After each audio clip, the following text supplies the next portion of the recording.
인사를 대신하고 이제 제 강의를 간단하게 하겠습니다. 여러분 가지신 오늘 강의 안에 목회 현장에서 보는 구원과 성화에 관하여 그 글이 거기 있습니다. 그 글은 제가 하고 싶은 내용들을 간략하고 요점을 정리한 것들입니다. 자세히 읽어보시면 도움이 되실 거라고 생각을 합니다.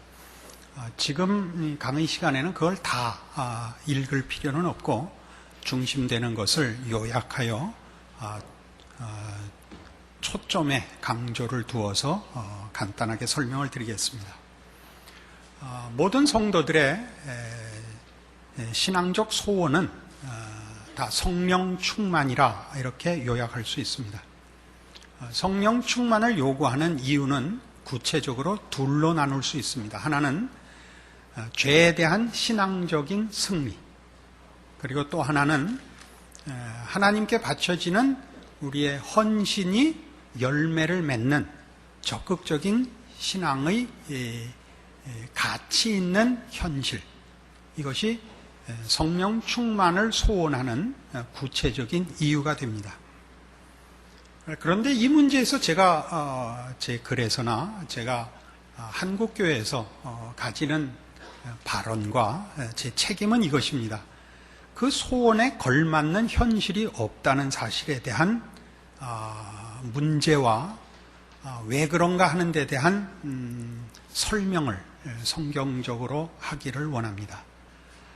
여러분들이 그 구원의 확신이나 구원의 감격에 다 그 경험이 있으실 터인데, 그 감격 때 여러분이 가졌던 기쁨과 만족감, 그리고 그때 가졌던 헌신들이 그 이후의 삶에서 계속되는 사람은 거의 없습니다.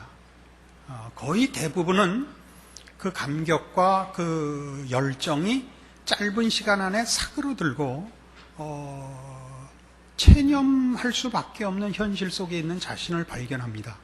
왜냐하면 현실적으로 우리의 소원과 믿음과 달리 죄에 대하여 우리는 늘 실패합니다. 그리고 하나님께서 우리의 소원과 헌신에 걸맞는 환경과 조건을 주시지 않습니다. 그러니까 우리가 주를 위하여 가지는 열심과 복음을 위하여 가지는 헌신에 대하여 걸맞는 건강이나 지위나 기회를 주시지 않고 현실이 발목을 붙잡고 있는 것이 사실입니다. 이 문제에 대하여 제가 클 때나 한국교회는 대부분 아직도 그 명분과 성경적 그 요구의 당위성들을 들어서 채찍질만 하지, 그 실패의 이유가 무엇이고 또는 한 걸음 더 나아가서 그 실패가 갖는 의미가 무엇인지를 아직은 얘기하는 사람이 없었습니다. 이 문제에 제가 책임을 가지고 있지 않나 싶은 것입니다. 근데 이런 것을 성경적으로 얘기를 하자면, 보통 성도들이 가지는 신앙인의 모델은 사무엘상 17장에 등장하는 다윗입니다. 골리앗을 물리치는 다윗. 만군의 여호와의 이름으로 너에게 가노라 갖고 그 물맷돌 5개 들고 들어가 골리앗을 거꾸로 때리는 모습을 모든 성도들이 신앙에 실현시키려고 다 기대를 하고 소원을 하고 실제로 시작을 합니다. 그러나 골리앗은 안 넘어지고 우리만 묵사발이 되는 게 현실입니다. 그래서 당황을 하게 되죠. 이게 뭔가. 그래서 그런 실패를 만회하는 방법으로 더 큰 헌신, 더 큰 열심을 자꾸 내서 다시 한번 하다가 그 다음에 마지막에는 보통 체념하고 말곤 하는 것이 현실인 줄로 압니다. 그러나 성경에서는 이 문제를 신자의 모델로 삼지 않습니다. 우리가 잘 아는 대로 다윗 왕권의 영원함은 메시아 왕권을 상징하는 차원에서 그렇고, 그러니까 메시아 왕권의 영원함을 우리에게 이해시키기 위하여 다윗 왕권의 영원함을 약속하셨는데, 다윗 왕권의 영원함을 허락하는 근거는 시편 40편입니다. 우리 시편 40편에 보는 나를 기가 막힐 웅덩이에서 꺼내시고 내 발을 반석 위에 두셨도다. 이 기가 막힐 웅덩이에서 꺼내어 반석 위에 둔, 말하자면 이 반석은 예수 그리스도입니다. 그리고 시편 40편을 히브리서에서 인용하고 있고, 시편 40편, 다윗이 밧세바 사건으로 실패하여 절망한 시점에서 구원자의 필요성을 비로소 깨우치는 장면. 그래서 메시아를 등장시키고 메시아의 필요성이 확인되는 그 시점에서 메시아를 근거로 하여 다윗 왕권이 영원한 것이고, 다윗이 사무엘상 17장에서 가지는 신앙상의 그 열정이 그 왕권을 지탱하는 것이 아니라 스스로는 자멸할 수밖에 없는 다윗이 메시아로 인하여 기가 막힐 웅덩이에서 반석 위에 세워지듯이 그 왕권의 영원함은 메시아로 인한 것이고, 그런 차원에서 성경은 우리의 신앙 모델을 사무엘상 17장이 아니라 이 시편 40편과 시편 51편의 회개하는 다윗에게서 사실은 모델을 찾으라고 합니다. 그러나 우리는 자꾸 놓치지요. 이런 가장 또 대표적인 인물은 제가 책에는 모세도 요셉도 다 인용했습니다마는 베드로에게서 봅니다. 여러분 잘 아시듯이 누가복음 22장에서 베드로는 예수님 앞에 시몬아 보라, 사단이 밀가부로 타려고 너희를 청구했으나 내가 허락지 아니하였노라. 그러나 너는 돌이킨 후에 네 형제를 굳게 하라 라고 해서 사단의 청구에 예수님이 베드로를 내어주진 않았지만 3번 부인하는 것은 막지 않으시는 사건을 봅니다. 그리고 거기 지금 인용한 바와 같이 너는 돌이킨 후에 라는 단서를 붙입니다. 요한복음 21장에서 부활하신 예수님이 베드로를 만나 이렇게 묻죠. 요나의 아들 시몬아, 내가 이 사람들보다 더 나를 사랑하느냐?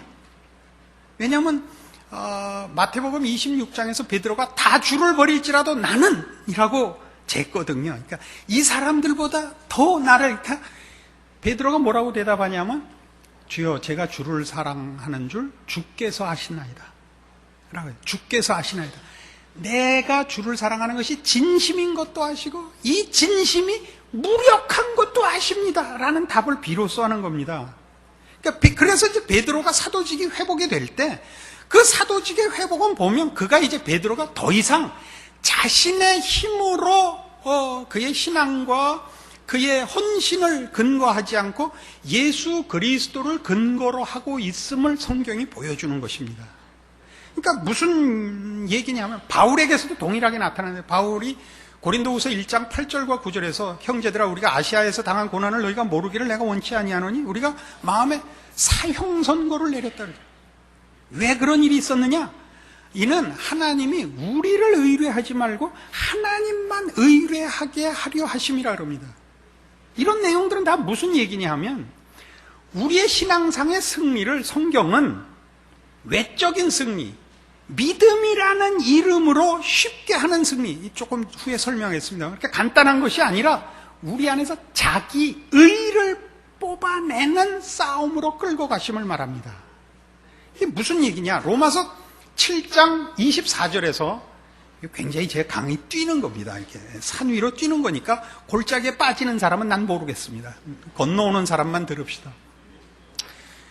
로마서 7장 24절에서 오라 나는 곤고한 사람이로다 이 사망의 몸에서 누가 나를 건져내랴 라는 이 고백이 25절에 가면 이렇게 되어 있죠. 이건 한번 보셔야 됩니다. 아주 평생을 고민하다가 요 근래에야 해결한 문제니까 이 감격을 좀 나눕시다. 로마서 7장 24절 오라 나는 곤고한 사람이로다 이 사망의 몸에서 누가 나를 건져내랴. 그리고 25절 우리 주 예수 그리스도로 말미암아 하나님께 감사하리로다. 그런즉 내 자신이 마음으로는 하나님의 법을 육신으로는 죄의 법을 섬기노라. 이상하죠? 그 앞에 그 비통한 그 울부짖음이 있고 우리 주 예수 그리스도로 말미암아 하나님께 감사하리로다 그러면 이제 해결되었도다 그렇게 나와야 되잖아요. 그죠? 답을 찾았잖아요. 예수 그리스도로 말미암아 하나님께 감사하리로다. 다음에 뭐가 다시 붙냐면 내 자신이 마음으로는 하나님의 법을, 육신으로는 죄의 법을 섬기노라가 나와요. 이 부분이 왜 등장하느냐 하면, 즉 답은 밖에 있었는데 난 안에서 싸웠다 이거예요. 안에서 뭐와 싸웠냐면 내 마음의 법과 내 육신의 법은 둘 다 나예요.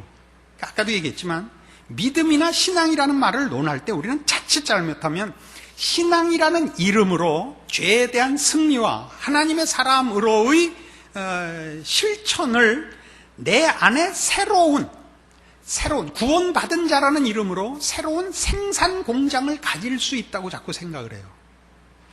그러니까 이 로마서 7장 24절에 등장하는 사람의 곤고함은 자기 안에 있는 본성을 신앙이라는 이름으로 자기가 이기기를 바라는 거예요. 자기가 자기와 싸워서는 이기지 못한다. 이게 로마서 7장 얘기입니다. 그러니까 25절에 있는 우리 주 예수 그리스도로 말미암아 하나님께 감사하리로다는 해답과 그 해결이 외부에 있다는 걸 아는 거예요. 이제 내 안에서 싸워갖고는 못 이긴다. 그러니까 8장이 이렇게 나가죠.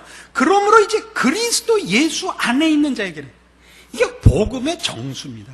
예수 안에만 있습니다. 예수 안에만. 그러니까 이렇게 가지 말자고요. 난 예수 안에 있다. 난 예수를 믿는다는 이름으로 다시 자기를 세우지 말라고요. 다시 자기를 세운다니까. 자기를 세운 것과 예수 안에 있는 것과의 구별점은 뭐냐면, 자기 안에 새로운 걸, 믿음이라는 이름이라 할지라도 자기 안에 새로운 자기를 세우는 자는 자랑이 있어요. 난 했는데 너는 왜 못해? 그런다고요. 예수 안에 들어간 자는 그 얘기를 안 해요. 알아들으시겠어요? 아마 거의 모를 거예요. 네, 알 거라고 생각하고 하는 건 아니에요. 그러나 어느 날 아는 날이 올지 모르니까 해놔야죠. 그래서 우리가 보면 우리가 죄에 대한 승리를 요구하는 것을 하나님이 응답하시는 겁니다. 근데 그 응답은 뭘로 나오죠? 절망으로 나와요. 왜? 자기 의를 뽑는 것이 죄에 대한 승리의 가장 중요한 싸움이기 때문이에요. 보이는 죄, 윤리와 도덕과 법을 이기는 것이 아니라 더 이상 자기를 의뢰하지 않는 싸움으로 인도함을 받는 거예요. 그러니까 우리 현실에서는 뭘로 나타나느냐 하면 자꾸 지는 걸로 나타나니까 우리는 놀래죠. 그러나 사실은 너를 버려라, 너를 버려라라고 가르치는 거예요. 근데 우리 그걸 놓치고 나는 아닌 게 비요 그렇게 간단 말이에요. 이 문제는 한국교회 정말 필요한 성화에 대한 이해라고 생각합니다. 근데 이제 넘어가서 그럼 이런 성령 충만, 이런 자기의를 뽑고 하나님의 사람으로 크는 문제에 대하여 우리 잘 아는 에베소서 5장 18절에 술 취하지 말라 이는 방탕한 것이 성령 충만을 받으라가 등장하죠. 그 성령 충만은 신비하고 즉각적이고 초월적인 측면에서 요구되고 있지 않고, 에베소 5장 18절은 분별하고 생각하고 훈련하는 걸로 되어 있습니다. 술 취하지 말라 이는 방탕한 것이니 라는 말은, 방탕이라는 것은 낭비한다는 뜻입니다. 그러니까 시간을 허비하지 말라요. 그러니까 성령 충만은 시간을 허비하지 말고 그 앞에 있는 얘기같이 근신하고 깨어있고 분별하고 지혜로운 자가 되랍니다. 그래서 성령 충만이 그 이후에 뭘로 연결되느냐 하면 22절 이하에 부모와 자녀, 그 다음에 상전과 종 얘기로 나와요. 부부 문제만 해도 그래요. 부부란 처음에, 여러분 처음 결혼할 때는 사랑해서 결혼하잖아요. 근데 결혼해서 살아보면 이런 왼수가 없죠, 세상에. 응? 왜 그래요? 처음에 사랑은 진심과 열정이라고 생각하고 하는 거예요. 근데 살아보면 사랑은 관용, 인내, 이해, 짐을 나눔, 이런 요소가 더 많이 필요하다는 걸 배워요. 그래서 부부를 통해서 뭘 하느냐? 우리는 사랑을 비로소 완성해 가는 거예요. 이 왼수와 함께. 이 왼수라는 건 상대방에게 책임을 떠넘기는 자의 표현입니다. 사실은 우리가 실력이 없는 겁니다. 사랑하는 사람하고 살 실력이 없는 거예요. 그래서 이 부부 문제를 그 에베소 5장에서 뭐라고 하느냐 하면, 이거 놀랍지 않으세요? 나만 놀라서 참 죄송한데, 이거 보세요. 에베소 5장 31절, 이러므로 사람이 부모를 떠나 그 아내와 합하여 그 둘이 한 육체가 될지니 이 비밀이 크도다 내가 그리스도와 교회에 대하여 말하노라요. 그리스도와 교회가 연합한 것 같이 부부는 완성을 위하여 허락한 하나님의 짝지어 주시며 간섭이요 인도하시는 방법이라는 거죠. 그러니까 성령 충만은 어떻게 일어나느냐? 하늘로부터 초월적인 신비한 힘에 의하여 장악되어 모든 신앙의 그 승리와 완성의 자리에 이렇게 끌려가는 것이 아니라 우리의 일상 속에서, 그러니까 부부, 부모와 자식, 직장, 이런 속에서 하나님의 사람으로 매일 분별하고 깨어있고 노력하고 훈련하고 연습하는 걸로 가는 거래요. 그러니까 우리에게 있어서 일어나는, 우리가 하나님께 소원하는 참다운 신자라면 이 정도의 우리의 헌신에 대해 하나님이 반응해 주셔야 된다라는 무슨 지위, 지혜, 힘 이런 거 주시는 것이 아니라 이 어제와 다름없는 이 다람쥐 쳇바퀴 도는 것 같은 일상을 주시잖아요. 지지고 볶는. 그게 하나님의 인도하시며 성령 충만을 위한 배려라니까요. 그러니까 여러분 일상 속에서 매일 눈을 뜨자마자 하루 종일 뭐와 만나냐 하면 하나님의 사람으로 살 것이냐 세상에 타협할 것이냐와 만나고 있다고요. 모든 일에서 하나님이 여러분을 성령 충만으로 인도하기 위하여 준비한 하나님의 지혜와 능력의 배려가 뭐라고요? 여러분이 싫어하는 그 지지고 볶는 일상이라고요. 그래서 우리가 알아야 될 게 뭐냐? 우리는 이 속에서 말하자면 성령 충만이라든가 신앙의 전진이 승리와 만족으로 나타나지 않고 실패와 절망으로 나타난다는 것을 이해해야 돼요. 왜? 성화라는 말 자체가 듯이 거룩하게 되어지는 거 아니에요? 거룩하게 됐다는 게 아니라 되어가는 중이니까 뭐예요? 안 됐다는 거잖아요. 안 됐다는 거. 그러니까 우리의 신앙의 현실은 언제나 우리의 목표나 우리가 소원하는 것만 못하다고요. 그러나 그것이 우리를 완성으로 인도하는 하나님의 배려고 손길이라는 걸 알면 우리의 절망은 절망이 될 수 없고 우리의 비명은 비극이 되어서는 안 되는 거죠. 이 문제에 대한 성경적인 가장 강력한 증거를 제시할게요. 마태복음 5장에 나오는 팔복에서 심령이 가난한 자가 복이 있고 애통하는 자가 복이 있는 이유가 뭐예요? 그게 왜? 그건 증상이에요. 하나님에게 복을 받은 자의 증거라고요. 그 증거가 뭘로 나와요? 심령이 가난하고 애통하고 의에 줄이고 목말라요. 감기에 걸린 증상이 뭐죠? 재채기 하고 콧물 나고 두통 있는 거와 같이 심령이 가난하고 애통한다니까요. 우린 절망스럽다고요. 이것이 신자된 증거요, 복을 받은 증거요, 증상이라니까. 그러니까 의에 줄이고 목마르다는 것은 거룩한 것을 향하여 내가 헌신과 열심을 갖고 있다는 뜻이 아니라 그게 나한테 없어서 파산하게 됐다는 절망으로 느끼는 거라니까요. 이 절망을 안 믿는 자들은 느끼지 않아요. 그래서 이제 오늘날 우리의 성화는 좀 더 현실과 연결된 성경의 가르침으로 이해되어야 할 것입니다. 얼마나 많은 성도들이 이런 실패와 절망을 이해하지 못한 것 때문에 체념하고 오직 종말론적으로 주님 다시 오시는 날 천국에나 가자로 그의 현실을 미뤄놓고 있는지 모릅니다.